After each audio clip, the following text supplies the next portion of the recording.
आप बताइए, इसके लिए प्रायोरिटी होनी चाहिए बयान या इतना मंदिर शरद का पवार जी का बयान शिलान्यास इतना करने ही में सीधा प्रायोरिटी है होनी है? जितना हमारे देशमुख साहब बता रहे हैं? क्या उसके पीछे कोई राजनीति नहीं है? फिर संबित पात्रा और फिर डॉक्टर वेदांती।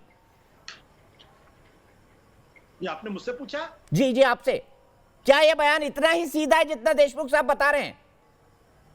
मुझे लगता है कि जाहिर सी बात है, शरद पवार कोई बात कहते हैं तो उसके पीछे एक राजनीतिक मतलब तो निश्चित तौर पर होता है। लेकिन ये जो सवाल आज खड़ा हुआ है, मैं तो एक चीज को लेकर बड़ा कंफ्यूज, बड़ा धर्म संकट में पहुंच गया हूं। धर्म संकट में इसलिए मैं फंस गया हूं क्योंकि मैं ये देख रहा हूं कि आपके पैनल पे जितने लोग हैं उसमें से कम्युनल कौन है? क्योंकि संबित पात्रा भी सेकुलर है, रामविलास वेदांती जी भी सेकुलर हैं, सुधीर दलवाई साहब भी सेकुलर हैं और दीपक जी आप भी सेकुलर हैं। तो ये गैंग कौन सा? इस गैंग का लीडर कौन है? मैं तो अपने आप को सेकुलर नहीं मानता। इस गैंग के कई लीडर हैं। मैं बताऊं, नाम बताऊं आपको?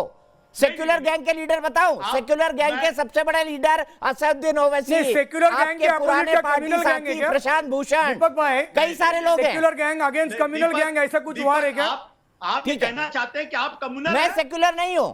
आप मुझे कम्युनल बोल दे, मैं सेक्युलर नहीं हूं, पर मैं आपको सेक्युलर गैंग बता रहा हूं देश का, जो हर विषय पे बोलता है। पाल घर पे नहीं बोलता है, हर विषय पे ट्वीट करता है। वो अखलाक पर, अफजल पर, पहलू खान पर पाल घर के संतों पर नहीं करता है। मैं उस सेक्युलर गैंग की बात कर रहा हूं। नहीं, मैं हमारे ख्याल से तो सेकुलर तो संबित पात्रा भी होंगे, या तो वो भी कहते कि मैं सेकुलर नहीं हूं और ये भी कहते कि नरेंद्र मोदी जी भी सेकुलर नहीं, तब तो मैं मान लूंगा गैंग है इस देश के अंदर, फिर तो मैं मान लूंगा। देखिए ये जो बात आज की जा रही है, जो है वो सेकुलर, ये जो बात आज की जा रही है, इस देश देश के कंप्लीट करने दीजिए। बात कर रहे हो कि मैं सेकुलर नहीं हूं। प्रधानमंत्री, इस देश की कैबिनेट और इस देश की सरकार, उस देश के राष्ट्रपति, इस देश की जुडिशरी ये कह ही नहीं सकती कि सेकुलर नहीं है। क्योंकि अगर सेकुलर नहीं है ये कहते हैं तो इसका मतलब यह कि देश के संविधान में उनकी आस्था नहीं है। अच्छा। देश के संविधान का जो बेसिक फीचर है उसमें सेकुलरिज्म फंडामेंटल है।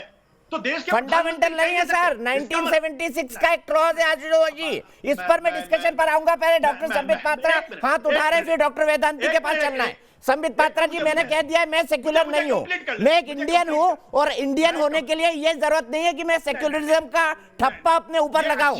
मैं आज घोषित करता हूं कि मैं सेक्युलर नहीं हूं। डॉक्टर परम पूज्य डॉक्टर बाबा साहेब अम्बेडकर ने कॉन्स्टिट्यूशन दी हुई है, उसी में ये आशु जी एक मिनट, डॉक्टर संबित पात्रा जवाब दे रहे हैं। संबित पात्रा जी, थोड़ी देर के लिए ही हूं, मुझे सुन लीजिए, उसके दूसरे प्रवक्ता भी आ जाएंगे। देखिए आशुतोष जी, आपने एक वाजिब प्रश्न पूछा। देखिए आप भी जानते हैं कि 72nd अमेंडमेंट, ये जो सेक्युलरिज्म और सोशलिस्ट शब्द कब ऐड किए गए? बाबा साहेब अंबेडकर को क्यों नहीं लगा कि सेक्युलरिज्म शब्द को भारत के संविधान में ऐड किया जाए? क्योंकि उनको लगा कि जहां तक सेक्युलरिज्म का सवाल है वो हिंदुस्तान के डीएनए में रचता बसता है, इसलिए ऊपर से उसको जताने की आवश्यकता नहीं है।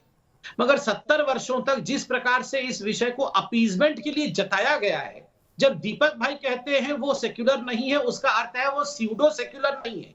उनके डीएनए में सेक्युलरिज्म बसता है। उनको दिखावट करने की आवश्यकता नहीं है कि मैं इफ्तार पार्टी में जाऊंगा तभी जाके सेक्युलर होऊंगा और राम के खिलाफ कहूंगा तभी जाके सेक्युलर होऊंगा। इस देश में ये जो वर्ल्ड मैच चल रहा है, वर्ल्ड कप चल रहा है सेक्युलरिज्म का, उसका रूल एक ही है, हिंदुओं के लिए गाली और मुसलमानों के लिए ताली। अगर आप हिंदुओं को गाली देंगे, अच्छा राम मंदिर क्यों बनाना है, कोरोना ठीक हो जाएगा क्या, अभी प्रायोरिटी क्या है, तब आप सेक्युलर है। और आप अगर कहेंगे नहीं बकरा ईद मनाना, थोड़ा थोड़ा आराम से मनाना तो ठीक है, गणपति बप्पा भी मत मनाना, नहीं जरूरी है, मगर बकरा ईद थोड़ा थोड़ा आराम से मनाना, तो आप सेक्युलर है। हम में से कोई भी, मैं वैसा सेक्युलर नहीं, and I am proud to say that, कि मैं उस प्रकार का दिखावटी हिपोक्रेट स्यूडो सेक्युलर नहीं हूं, क्योंकि मेरे पूर्वजों से लेकर अब तक मेरे डीएनए में अतिथि देवो भव, और जब भी चाहे वो जेरूसलम से हो, चाहे वो किसी भी भाग से हिंदुस्तान में कोई भी आया हो, चाहे वो केरल में पहले मस्जिद बनाने का विषय हो, वो मेरे पूर्वजों ने किया है।